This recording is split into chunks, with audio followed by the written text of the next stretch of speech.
കൊടുക്കുന്നത് പോലും ശരിയാവാറില്ല, പിന്നെ എങ്ങനെ നമസ്കാരം ശരിയാവും?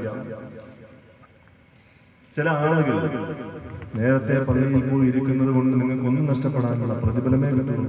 ജുമാ നമസ്കാരമാണെങ്കിലും ശരി തന്നെ ഏറ്റവും അവസാനം ഓടി വരും, പോലും ശരിയാവാതെ പള്ളിക്കകത്ത് ഹൗദിൽ നിന്ന് നീന്തി സഫിന് വരാൻ പറ്റുമെങ്കിൽ അത്രയും ഹൈറാണ് എന്ന് ചിന്തിക്കുന്നത് കുറച്ച് ചെറുപ്പക്കാരും. ഓടി വരുന്ന വഴിക്ക് ചെരുപ്പൂരി എറിയുന്നു, ഹൗദിൽ നീന്തി നേരെ സഫിന് വന്ന് നിൽക്കുന്ന എന്തെങ്കിലും സെറ്റപ്പ് ഇല്ലേ സാർ? അങ്ങനെ എന്തെങ്കിലും ചെയ്യാനുള്ള സെറ്റപ്പ് ചെയ്യാനല്ലേ? കാലഘട്ടം മാറിക്കൊണ്ടിരിക്കുകയല്ലേ. ഇപ്പൊ മൊബൈൽ ഇങ്ങനെ തോണ്ടി അറിയാൻ തുടങ്ങിയില്ലേ? ഇവിടെ കഴിയുമ്പോൾ അതൊക്കെ മാറും, ആരംഗങ്ങളൊക്കെ മാറും. കാലം തീർന്നതിനനുസരിച്ച് കോലം മാറുന്നല്ലേ? അതുപോലെയാണ് നമ്മുടെ അവസ്ഥ. അള്ളാഹു കാക്കട്ടെ. എന്റെ പ്രിയപ്പെട്ട സഹോദരങ്ങളെ, അതുകൊണ്ട് നമസ്കരിക്കണം. വെറുതെ നിങ്ങൾ നമസ്കരിക്കണ്ട.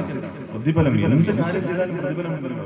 അല്ലാഹുവിന്റെ റസൂൽ പറയുന്നു, മൻ ഹാഫള അലാ സലവാത്തിൽ ഹംസി അക്രമഹുല്ലാഹു തആല ബിഹംസി ഹിസാൽ.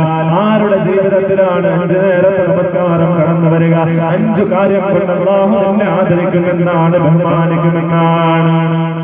ഒന്നാമത്തെ പ്രതിഫലം അല്ലാഹുവിന്റെ റസൂൽ പറയുന്നു, യുർഫഉ അൻഹു ലികുൽ അശീ. നിന്റെ ബുദ്ധിമുട്ട് അല്ലാഹു മാറ്റി തരുമെന്നാണ്.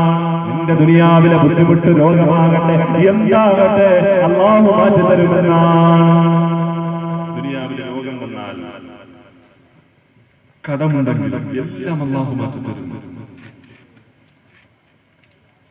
നമ്മുടെ ശരീരത്തിൽ എന്തെങ്കിലും അപാകതകൾ വന്നുപോയാൽ, എന്തെങ്കിലും രോഗം വന്നുപോയാൽ നമസ്കരിക്കണം. ഒരു ഇളവും നമസ്കാരത്തിന് നമുക്ക് തരുന്നില്ല.